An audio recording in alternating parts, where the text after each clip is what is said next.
کیا قوم نے ان کے سیاسی جنازے نہیں نکالے؟ کیا یہ ذلیل اور رسوا نہیں ہوئے؟ یہ بے شرم و ڈیٹوں کی طرح پھر اسمبلی میں آ گئے؟ ان کا کوئی اخلاق کردار ہے؟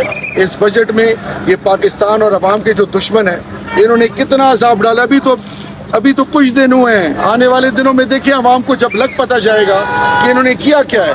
یہ پاکستان کے عوام سے، پاکستان کے مفادات سے، اس دھرتی ماں سے ان کا کوئی لینا دینا نہیں ہے. P T I is united, we are one team. ہم جڑے ہوئے ہیں.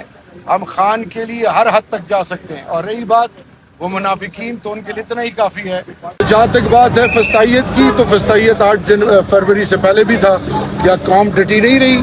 کیا قوم نے ان کے سیاسی جنازے نہیں نکالے؟ کیا یہ ذلیل اور رسوا نہیں ہوئے؟ یہ بے شرم و ڈیٹوں کی طرح پھر اسمبلی میں آ گئے؟ ان کا کوئی اخلاق کردار ہے؟ اس بجٹ میں یہ پاکستان اور عوام کے جو دشمن ہیں انہوں نے کتنا عذاب ڈالا. ابھی تو کچھ دن ہوئے ہیں. آنے والے دنوں میں دیکھیں عوام کو جب لگ پتہ جائے گا کہ انہوں نے کیا کیا ہے. یہ پاکستان کے عوام سے، پاکستان کے مفادات سے، اس دھرتی ماں سے ان کا کوئی لینا دینا نہیں ہے. یہ خیروں کے اشاروں پہ چلنے والے ہیں. ایمان فروش ہیں، ایمان کے سودے کرتے ہیں. جو ماں کا دشمن، جو بنیاد کا دشمن، جو دھرتی ماں کا دشمن، وہ کیا پاکستان کی عوام کا سوچے گا؟ تو یہ رد ہو چکے ہیں. ان کا ذکر نہ کیا کریں.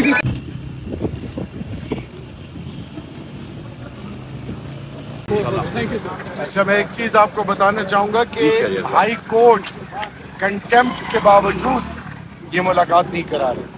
اور ایک اور میسج جو وہ بدنیت بیٹھے تھے کہ کوئی آڈ وائب آئے گی. P T I is united, we are one team. ہم جڑے ہوئے ہیں.